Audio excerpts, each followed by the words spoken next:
10th class English B core. तो देखो chapter 3 के बारे में हमने स्टोरी पढ़ ली, द मिडनाइट विजिटर। तुम्हें अच्छे से मालूम हो गया होगा कि वाक्य में मैक्स का जो लुक था वो एक सीक्रेट एजेंट की तरह था। मैक्स भी एक सीक्रेट एजेंट की तरह शातिर लोगों की तरह काम करता था। मैक्स भी एक सीक्रेट एजेंट था जो किसी और ऑर्गेनाइजेशन के लिए काम करता था। लेकिन दिमाग के मामले में सबसे आगे कौन रहा? ओसेवल रहा। ओसेवल ने बिना हथियार के, बिना किसी चालबाजी के कैसे मैक्स कर दिया। ठीक है, तो तुम समझ सकते हो बुद्धि शरीर को देखकर नहीं लगाई जा सकती, बुद्धि यहाँ पर होती है और बुद्धि का अंदाजा तभी लगाया जा सकता है जब सामने वाला बंदा अपनी बुद्धि का क्या ना कर दिखाए, प्रदर्शन। और ओसेवल ने कर दिखाया। ओसेवल ने अपनी बुद्धि का बहुत ही अच्छे ढंग से क्या करा? प्रदर्शन करा, दिखाया। How is Osewal different from other secret agents? Osewal किस प्रकार दूसरे सीक्रेट एजेंट से अलग था? मतलब जो दूसरे जासूस हुआ करते हैं उन जासूसों के मुकाबले ओसेवल का नेचर कैसे अलग था? मुझे बताओ। ओसेवल को अगर कोई बंदा पहली बार देखेगा तो क्या किसी को यकीन आएगा कि ये वाक्य में एक जासूस है? कहीं से भी यकीन नहीं आएगा। सिर्फ उन लोगों को छोड़कर जो ओसेवल को पहले से ही जानते हैं। जो ओसेवल को पहले से ही जानते हैं उन्हें तो खैर भाई पता ही है कि ये जासूस है, ठीक है। वरना बाकी लोगों को तो यकीन नहीं आने वाला, क्योंकि उसका जो लुक था वो किसी भी हद तक एक जासूस से बिल्कुल भी नहीं मिलता था, ठीक है। लेकिन हाँ, वो जासूस तो था, और इतना कमाल का जासूस था, तुम्हें कहानी पढ़कर समझ में आ गया होगा कि कितना कमाल का जासूस था। अब जरा आंसर देखते हैं। Osewal a secret agent is different from other secret agent. Osewal एक जासूस था जो कि दूसरे जासूसों से बिल्कुल अलग था। एक तो वो इतना गोल था, मोटा बिल्कुल, ठीक है। जासूस तो उसे क्या कहेंगे, एक बोल कह दो तो ज्यादा अच्छा है। In fact, any description did not fit. अगर हम कोई सा भी डिस्क्रिप्शन एक जासूस के बारे में दें तो कोई सा भी डिस्क्रिप्शन उसके लिए फिट नहीं होता था। मतलब जैसे जासूस होते हैं ना, उसका लुक बिल्कुल भी वैसे नहीं था। Osewal was very fat. Osewal बहुत मोटा था। And had no thrilling appearance of a secret agent. और उसकी जो अभिवृत्ति थी, अपीयरेंस का मतलब होता है दिखने का तरीका, चेहरा, फेस वगैरह, लुक वगैरह ना, वो बिल्कुल भी थ्रिलिंग नहीं था, भयानक नहीं था। कहने का मतलब ये, उसके चेहरे पर बिल्कुल भी शिकन तनाव नहीं होता था और दूसरों को डराने वाला वो लुक लेकर ही नहीं आता था, बिल्कुल फनी गाय लगता था, ठीक है। तो उसका जो अपीयरेंस था वो बिल्कुल भी थ्रिलिंग नहीं था दूसरे एजेंट्स के मुकाबले। Why did Fowler go to the gloomy French hotel? Fowler तुम्हें मालूम है कौन था? Fowler एक रिपोर्टर था। Fowler एक लेखक था जो ओसेवल का क्या लेने आया था? इंटरव्यू लेने आया था। देखो, Fowler को ना इंफॉर्मेशन मिली थी कि इस होटल में एक ओसेवल नाम का जासूस रहता है और वो बहुत ही कमाल का जासूस है, बहुत इंटेलिजेंट है, तुरंत समस्याओं को यूं सुलझा देता है। तुम्हें मालूम है ना ओसेवल कितना इंटेलिजेंट था, उसने मैक्स वाली समस्या को कैसे चुटकियों में सुलझा दिया बिना परेशान हुए, ठीक है।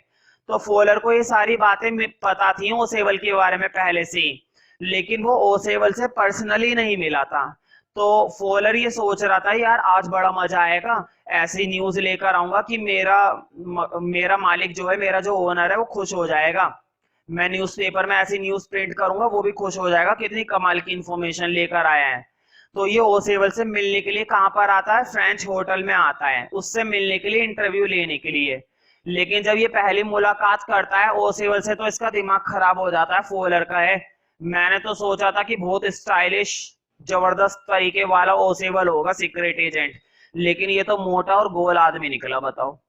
और बिल्कुल फनी, मजाक, हंसी मजाक करने वाला, कोई टेंशन वाला बंदा नहीं, कोई सीरियस मूड वाला बंदा नहीं, बिल्कुल फनी गाय। तो इस वजह से ना फोलर काफी परेशान हो जाता है, यार इससे क्या फायदा।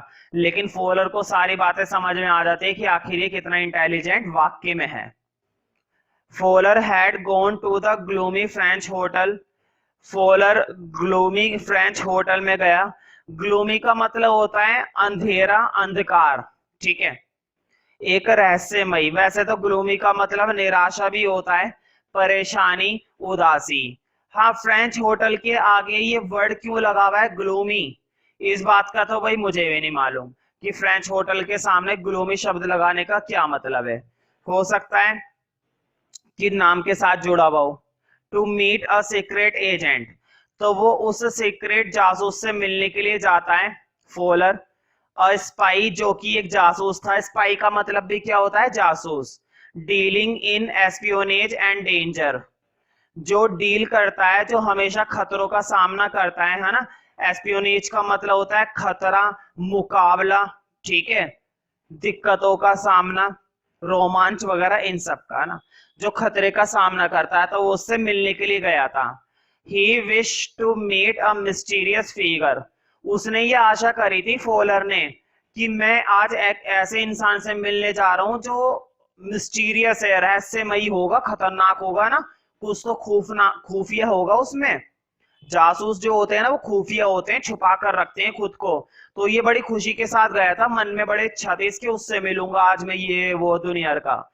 लेकिन जब इसने ओसेवल से पहली मुलाकात करी तो इसका दिमाग खराब हो गया. बट इंस्टेड, लेकिन इन सब की बजाय, he had to spend his evening with a sloppy fat man, इन सब की बजाय इसको अपनी शाम बितानी पड़ी एक मजाकिया मोटे आदमी के साथ. पहले तो ये सोच कर गया था एक स्मार्ट बंदा होगा, बहुत ही भयानक होगा, रहस्यमयी होगा और बड़ा मजा आएगा, आज तो मेरा इंटरव्यू कमाल हो जाएगा. लेकिन जब इसने देखा तो वो तो एक स्लोपी फैट मैन था. स्लोपी का मतलब होता है मजाकिया, हंसमुख. हंसमुख. और फैट मतलब मोटा. मोटा तो समझते ही हो तुम. नेक्स्ट क्वेश्चन देखते हैं. हु वॉज मैक्स, भाई मैक्स के बारे में तो हम अच्छे से जानते हैं. मैक्स कौन था. Why was he inside Osewal room, और वो ओसेवल के रूम में क्या कर रहा था, मतलब वो क्यों था ओसेवल के रूम के अंदर, वो क्यों था. तो मैं तो मालूम है ना क्यों था वो ओसेवल से वो इंफॉर्मेशन निकलवाने आया था मिसाइल्स के बारे में, है ना. और कौन था मैक्स. मैक्स एक वो सीक्रेट एजेंट था जो किसी और ऑर्गेनाइजेशन के लिए काम करता है. ओसेवल एक ऐसा सीक्रेट एजेंट था जो किसी और ऑर्गेनाइजेशन के लिए काम करता है. मैक्स और ओसेवल दोनों अलग अलग तरह के एजेंट थे जो अपनी अपनी कंपनी के लिए काम कर रहे थे. लेकिन दोनों में से इंटेलिजेंट कौन, ओसेवल. Max was also a secret agent belonging to different organization. Max भी एक सीक्रेट एजेंट था जो किसी और संगठन से संबंध रखता था. He had been sent by his organization to grab the secret report on missiles. उसको भेजा गया था ऑर्गेनाइजेशन के द्वारा. ग्रब, ग्रब का मतलब होता है हथियाना, मतलब वो सीक्रेट रिपोर्ट हथियाने के लिए या हासिल करने के लिए, है ना. ग्रब का मतलब होता है हासिल करना, प्राप्त करना, छीनना, हथियाना. जो रिपोर्ट किसके बारे में थी, मिसाइल्स के बारे में. और जो रिपोर्ट किसके पास थी, ओसेवल के पास. तो ओसेवल से वो रिपोर्ट प्राप्त करने के लिए किसको भेजा गया था, मैक्स को. किसने भेजा था, मैक्स के ऑर्गेनाइजेशन ने, कि जाओ उससे वो रिपोर्ट छीन कर लाओ या जैसे मर्जी लाओ, लेकिन लेकर जरूर आओ. तो मुझे बताओ क्या उसको वो रिपोर्ट मिल पाई थी, नहीं, बल्कि वो मरमरा और गया. अच्छा है, मर गया. Which the people of Osewal organisation had managed to, ठीक है, मतलब जो ओसेवल ऑर्गेनाइजेशन के लोग थे वो भी उस रिपोर्ट को लेना चाहते थे, और जो मैक्स के ऑर्गेनाइजेशन के लोग थे वो भी उस रिपोर्ट को लेना चाहते थे. लेकिन ओसेवल किसको देगा, अपने ऑर्गेनाइजेशन को देगा, है ना. उसने मैक्स को तो तुमने देखा ही कैसे निपटा दिया, है ना. मैक्स को रिपोर्ट तो छोड़ो, अब तो कुछ भी नहीं मिल पाएगा, उसको तो खाना तक नहीं मिल पाएगा, मर आ गया. लास्ट क्वेश्चन देखते हैं. हु नॉक्ड द डोर, बताओ दरवाजे पर किसने दस्तक दी थी. ओसेवल ने मैक्स को क्या बोला था कि दरवाजे पर कौन आया है, पुलिस आई है. लेकिन ओसेवल ये बात जानता था कि दरवाजे पर वेटर है. हु नॉक्ड द डोर, दरवाजे पर किसने दस्तक दी? Did Osewal know about it? क्या ओसेवल इस बारे में जानता था? बिल्कुल। ओसेवल को ये पता था कि कुछ देर बाद वेटर सामान लेकर आने वाला है, क्योंकि ओसेवल ने पहले वेटर को बोल दिया था। लेकिन उसने मैक्स को क्या बताया कि दरवाजे पर कौन आ चुकी है? पुलिस। और इस चक्कर में मैक्स की हवा निकल गई और वो बालकनी में जाकर अपना दिमाग दिखाने लगा और मामला सेट हो गया उसका। ठीक है। हेनरी, आंसर देखते हैं। Henry the waiter knock at the door, ये वेटर का नाम था हेनरी, तो वो दरवाजे पर दस्तक देता है। Osewal knew that it was a waiter, Osewal जानता था कि वो एक वेटर है। As he ordered for a बोतल एंड 2 ग्लासेस, क्योंकि पहले से ही ओसेवल ने उसे ऑर्डर दे दिया था 1 बोतल और 2 ग्लास का। But he pretended that there was a police, लेकिन उसने दिखावा करा कि दरवाजे के दूसरी तरफ कौन थी? पुलिस थी, जबकि पुलिस तो थी नहीं।